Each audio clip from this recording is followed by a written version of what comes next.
যতই ঢুকে পড়ছে প্রতিরোধের লড়াইয়ে, ততই যেন সক্রিয় হচ্ছে সবচেয়ে কাছের বন্ধুদের একজন উত্তর কোরিয়া। প্রশ্ন উঠেছে, তবে কি ইরান যুদ্ধে যোগ দিতে যাচ্ছে লড়াকু উত্তর কোরিয়াও? কিমের দেশ থেকে আসছে একের পর এক মিসাইল পরীক্ষা চালানোর খবর। কয়েকদিন আগে ক্রুজ মিসাইলের পর এবার ব্যালিস্টিক মিসাইল পরীক্ষার খবর আসলো। চলতি মাসেই এই নিয়ে টানা তৃতীয়বারের মতো ক্ষেপণাস্ত্র পরীক্ষা চালিয়েছে কিম জং উনের দেশ। শনিবার ক্ষেপণাস্ত্র উৎক্ষেপণের খবর নিশ্চিত করেছে জাপানের প্রতিরক্ষা মন্ত্রণালয়। ধারণা করা হচ্ছে উত্তর কোরিয়ার পূর্ব উপকূল থেকে ছোড়া ক্ষেপণাস্ত্রটি প্রায় 4 মিনিটেই সাগরে আছড়ে পড়েছে। এর আগেও একাধিকবার এমন ভাবে হামলা চালিয়েছে উত্তর কোরিয়া। 5 দিন আগেই দক্ষিণ কোরিয়া এবং যুক্তরাষ্ট্র যৌথভাবে উত্তর কোরিয়ার সামরিক হুমকি মোকাবেলার প্রস্তুতি নিতে চালায় সামরিক মহড়া। তবে তার জবাব দেওয়া হয়, বরং উত্তর কোরিয়ার এবারের মহড়া ইঙ্গিত দিচ্ছে ভিন্ন কিছু। বাতাসে ভেসে বেড়াচ্ছে শহীদ হওয়া খামেনির দেশ ইরানকে হয়তোবা নিজেদের সুরক্ষা বলয়ের মধ্যে আনতে যাচ্ছে উত্তর কোরিয়ার আলোচিত নেতা কিম জং উন। ইরানকে বরাবরই বন্ধু দৃষ্টিতে দেখে উত্তর কোরিয়া।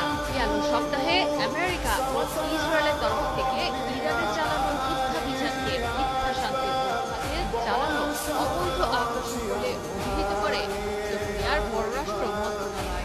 ইরানের সর্বোচ্চ ধর্মীয় নেতা আয়াতুল্লাহ খামেনির মৃত্যুতে করেছে শোক প্রকাশ।